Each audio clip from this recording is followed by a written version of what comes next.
Hello everybody, welcome to divinely guided 7777। कैसे हैं आप सब लोग। मैं आ गई हूँ एक और फ्रेश रीडिंग के साथ और आज की रीडिंग होगी जनाब बड़े अरसे बाद। मुझे ध्यान ही नहीं रहा था कि काफ़ी दिन हो गए मैंने एक्स्ट्रा मैरिटल अफेयर पे रीडिंग नहीं की। And I just had this in my mind कि मैंने शायद हाई प्रीस्टिस 7777 पर रीडिंग अपलोड की है। But when I checked it I felt it कि काफ़ी दिन हो गए हैं एक्स्ट्रा मैरिटल अफेयर में जितने भी लोग हैं उनकी रीडिंग जो है वो काफ़ी दिनों से नहीं हुई। तो आई जस्ट थॉट कि आज मैं जितने भी लोग जितने भी सब्सक्राइबर्स और जितने भी व्यूअर्स एक्स्ट्रा मैरिटल अफेयर में हैं उनके रिलेशनशिप की क्या एनर्जी है, क्या प्रोसेस चल रहा है, क्या मामला चल रहे हैं, क्यों चल रहे हैं, किस तरह की एनर्जी आ रही है, उसके ऊपर ये रीडिंग होगी। टाइमलेस होगी, जनरल होगी और कलेक्टिव होगी। जब कभी भी आपकी नज़र से गुजरेगी तो ये आपका उस वक्त का मैसेज होगा और डेफिनेटली मैसेज आपने वही लेना है जो लगे आपको अपनी सिचुएशन से मैच करता हुआ।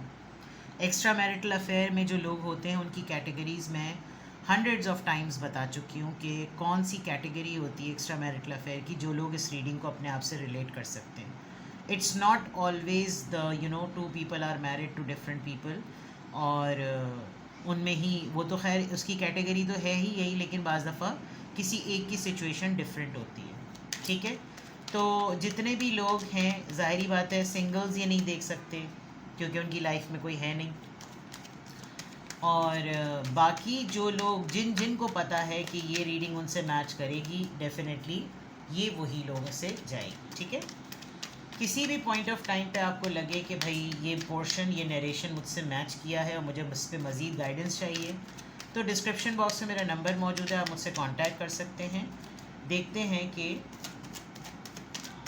एक्स्ट्रा मैरिटल अफेयर में जो लोग मौजूद हैं उनके रिलेशनशिप की क्या एनर्जी चल रही है। 2 ऑफ स्वॉर्ड्स आ गया है, द वर्ल्ड कार्ड आ गया है, पेज ऑफ वॉन्ड्स आ गया है, द स्टार कार्ड आ गया है, Aquarius energy and the hermit. Hermit के बाद का कार्ड क्वेश्चन का आंसर होता है। एक ये सिचुएशन नज़र आ रही है and then there is a 7 of wands. Alright, इस वक्त मैं जिन एक्स्ट्रा मैरिटल अफेयर में जो लोग हैं और मैं जिनकी इस वक्त रीडिंग कर रही हूँ ऐसा लग रहा है कि they are not sure about their partner. One thing इस तरफ लग रहा है कि आपका पर्सन आपको एक साइलेंट ट्रीटमेंट दे रहा है और वो एक अवेकनिंग मोड में है, आप एक अवेकनिंग मोड में हैं। शायद आपने अपनी करियर को, अपनी ग्रोथ को, अपनी लाइफ को, अपने पाथवे को बहुत सीरियसली लिया था and then this relationship happen to you. अब थोड़ा सा मेसी माइंड हुआ है कि जब मैंने अपना ट्रैक बिल्कुल सीधा किया हुआ था तो फिर क्या ज़रूरत थी मेरी लाइफ में आने की। और with the 7 of wands it looks like कि जैसे आपको खुद समझ नहीं आ रहा कि आप इस रिलेशनशिप के लिए रेडी भी हैं या नहीं, या तो आप जिससे डील कर रहे हैं आपको ये समझ नहीं आ रहा कि वो पर्सन इस सिचुएशन के लिए रेडी भी था या नहीं। ये बहुत क्विक सा और फास्ट सा लग रहा है और ऐसा भी लग रहा है कि जैसे जिसके साथ आप एक्स्ट्रा मैरिटल अफेयर में हैं वो एक लॉन्ग डिस्टेंस बेस्ड भी है, यानी कि वो person same city country town में नहीं रहता, वो दूर रहता है।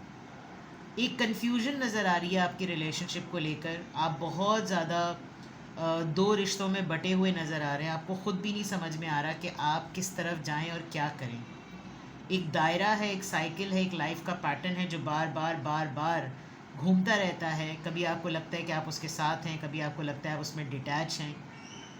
जब आप उस इंसान के साथ होते हैं आपको दुनिया बिल्कुल मुख्तलिफ लगती है, जब वो इंसान आपके साथ होता है तो उसको दुनिया बिल्कुल मुख्तलिफ लगती है। फिर कभी कभी टाइमिंग्स का मसला होता है क्योंकि वर्ल्ड कार्ड से देखें ना, जब तक चीज़ें घूम रही हैं तब तक चीज़ें खुश खुश हैं और फिर जब तक आप उसके साथ नहीं हैं फिर एकदम से साइलेंस है। आजकल ऐसा लग रहा है कि खामोशी ज़रा ज़्यादा है, बातचीत ज़रा कम है और बहुत डीप कन्वर्सेशन हो रही है, बहुत इन डेप्थ जाकर ऐसे मैसेजेस या ऐसी कन्वर्सेशन या ऐसा नेगोशिएशन चल रहा है जिसमें जो मायने बातें बहुत ज़्यादा हैं। आप थोड़े से कंफ्यूज भी होते होंगे या वो कंफ्यूज होता होगा कि भाई क्या एक्सप्रेशन है, क्या तुम्हारा कहने का ख्याल है, क्या तुम्हारी राय है, कि तुम क्या कहना चाह रही हो या क्या बोलना चाह रही हो, मुझे तुम्हारी बातें नहीं समझ में आ रही, क्या है, बिल्कुल क्लियर कट बात करो। बिकॉज कन्फ्यूजन तो यहाँ क्लियरली नज़र आ रही है। तो जैसे मैंने शुरू में कहा, एक मेसी माइंडसेट है कि क्यों बिला वजह में अच्छी खासी ज़िंदगी चल रही थी, ये क्यों हुआ, ये मेरे साथ क्यों हुआ, मतलब बार बार आप अपने आप से क्वेश्चन कर रहे हैं मेरे साथ क्यों हुआ।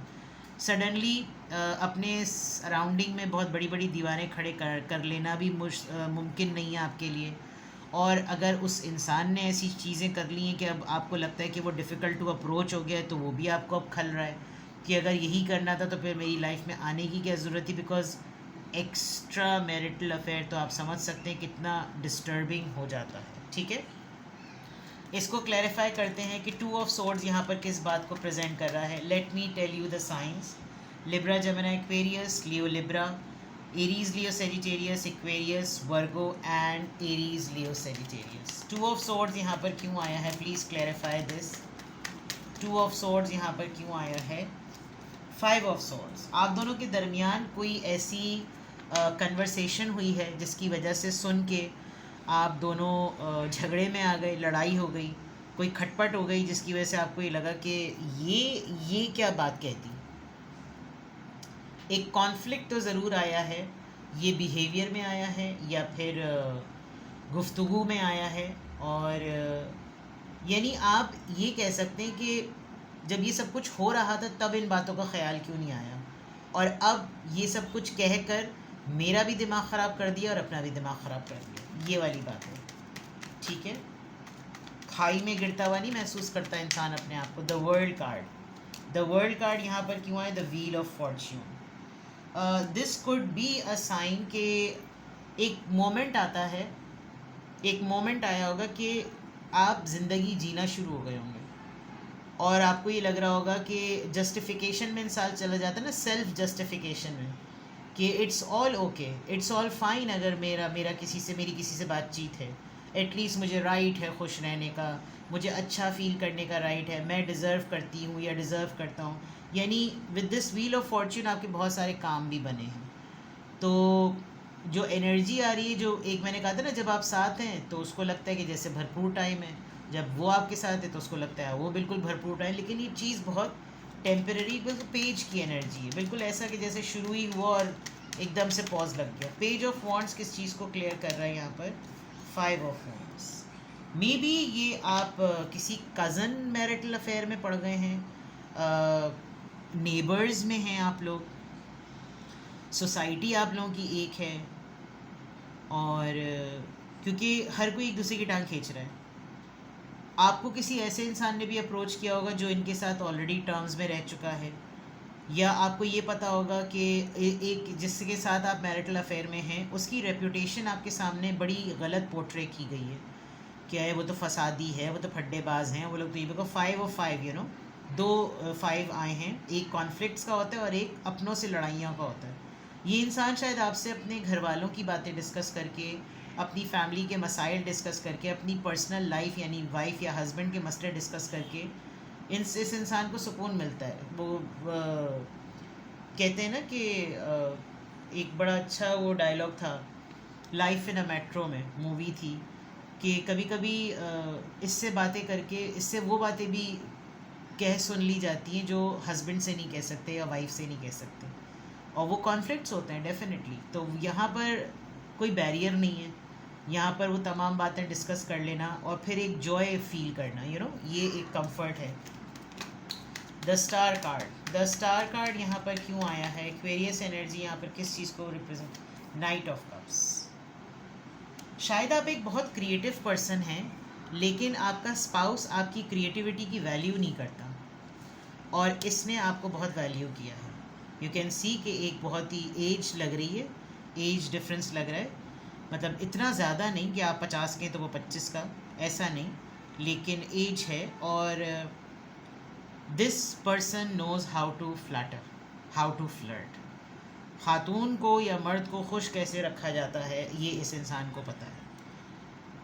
तो Aquarius energy, star energy, you know, या तो ये वाकई आपको इसने अप्रोच इसी तरीके से किया है कि ये आपको वाकई बहुत ज़्यादा पसंद करता है या करती है, and they are always, you know, बहुत आपको मनाना, टैंट्रम्स, पैम्पर करना, ये तमाम चीज़ें नज़र आ रही हैं, वैल्यू करना है must say. The hermit card यहाँ पर क्यों आया है? ये इतनी queen of pentacles, value. Actually इस वक्त अगर आप आइसोलेशन जोन में हैं तो आप ये ज़रूर रिफ्लेक्ट कर रहे हैं कि मुझे क्या करना था ज़िंदगी में और मैं क्या कर बैठी हूँ। जेंडर आप अपने हिसाब से देख लें, बट क्वीन ऑफ पेंटिकल्स में अर्निंग इज़ द मेन की, करियर और earning. With the queen of pentacles आपके अंदर कुछ सेल्फ डाउट्स भी आते हैं। आप इस वक्त जब आप मेडिटेशन जोन में हैं तो आप इस एक्स्ट्रा मैरिटल अफेयर में रहते हुए आपकी एनर्जी और आपके पार्टनर की ये एनर्जी भी आ रही है कि क्या है ऐसी चीज़ जिसकी वजह से ये मेरे पास है। And pentacle is the biggest evidence, it's a biggest proof के आपको थोड़ा सा इस डाउट, ये भी डाउट हो रहा है कि इसको मुझसे शायद कुछ मतलब नहीं है, ये मेरे पैसों के पीछे है। अगर आप बहुत ज़्यादा इंडिपेंडेंट और सेल्फ सफिशेंट हैं, एंड क्वीन ऑफ पेंटिकल्स वैसे भी बड़ी ग्राउंडेड और मेच्योर और full of legacy, self sufficient, bread earner sort of energy होती है। तो आपको ये हो रहा है कि कोई मुझे पसंद करे तो मेरी शख्सियत को देखकर पसंद करे, लेकिन अगर उसके पास वो मुझे इसलिए मुझसे अट्रैक्टेड है कि मैं बोल्ड हूँ, मेरे पास लेगेसी है, मेरे पास अर्निंग है, तो फिर तो उसका मतलब कुछ और है, यू नो। 7 ऑफ वॉन्ड्स यहाँ पर क्यों आया है? ये किस बात को प्रेजेंट कर रहा है? 7 ऑफ वॉन्ड्स यहाँ पर क्यों आया है? ये बाउंड्री किस बात की है? 6 ऑफ पेंटिकल्स। आपने बहुत क्विकली ये देखा कि रिलेशनशिप के कंट्रीब्यूशन में ऑल्दो ये एक एक्स्ट्रा मैरिटल अफेयर है तो बैलेंस होना चाहिए, और मेरा वजूद जो है वो गिविंग एनर्जी का बना हुआ है और सामने वाले का रेसिपिएंट बना हुआ है, तो फिर मुझे होल्ड कर लेना चाहिए। या तो आपने शुरू में थोड़ा सा इथला दिखाया और ये इंसान काफ़ी आपको पैम्पर करता रहा, और अब जब आपके पैम्पर करने की बारी आ रही है तो ये इंसान थोड़ा सा रिजर्व हो गया है, तो फिर आपको ये खटक रही है बात कि ये तो अजीब ही मामला हो गया, तो इक्वल बैलेंस है ही नहीं, ये तो बल्कि लग रहा है कि जैसे सिर्फ मैं ही इसमें कंट्रीब्यूशन फैक्टर हूँ, कोई और इसमें कंट्रीब्यूटिंग फैक्टर है ही नहीं। तो इसकी वजह से आप या तो आपने बाउंड्रीज हाई कर ली हैं, या फिर अब आप जब अपना कंट्रीब्यूटिंग एलिमेंट अपना शो करना चाह रहे हैं तो आपको वो शख्स नज़र नहीं आ रहा है जिसकी वजह से आपका मीटर घुमा हुआ है, तो फिर इसको आने की ज़रूरत क्या थी मेरी ज़िंदगी में, you know, such kind of a thing. तो एक्स्ट्रा मैरिटल अफेयर में जो लोग हैं उनकी एनर्जी इस तरह की है, और क्यों है इस तरह की एनर्जी वो भी क्लियर नज़र आ रहा है, क्या फैक्टर्स नज़र आ रहे हैं। लेट मी चेक कि माइंडसेट आप लोगों का क्या चल रहा है, मतलब किस तरह का थॉट प्रोसेस है दोनों में। लेट मी सी, एक्स्ट्रा मैरिटल अफेयर में जो लोग हैं उनका माइंडसेट किस तरह का, किस तरीके से चल रहा है। जितने भी लोग एक्स्ट्रा मैरिटल अफेयर में हैं उनका माइंडसेट किस तरह से चल रहा है।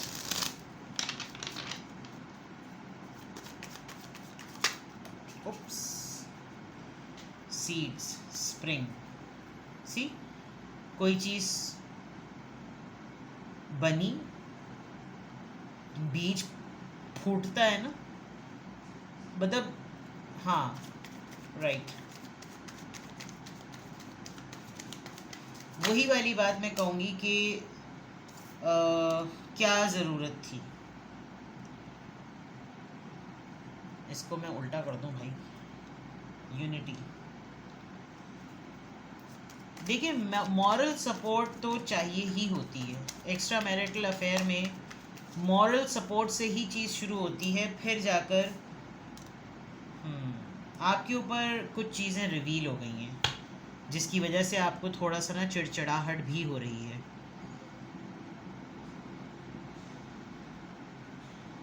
And honestly speaking, marital affairs, extra marital affairs जो होते हैं वो टेम्परेरी ही होते हैं। तो शायद अभी आपका जोन जो है वो ऐसा चल रहा है जिसमें अभी बिगनिंग है और you are just in the process. तो आपका माइंडसेट भी ऐसा नज़र आ रहा है कि अभी सब कुछ बिटर स्वीट चलता रहेगा, और ये ज़रूर है कि आप इस चीज़ को चाह रहे हैं कि ये और बढ़े, लेकिन कहीं ना कहीं ये चीज़ बढ़ रही नहीं है, ठीक है। तो दिस इज़ समथिंग सिग्निफिकेंट। कुछ भी आपको लगे कि आपसे मैच करता है तो यू कैन कॉन्टैक्ट, एंड बाकी टेक केयर। Bye bye.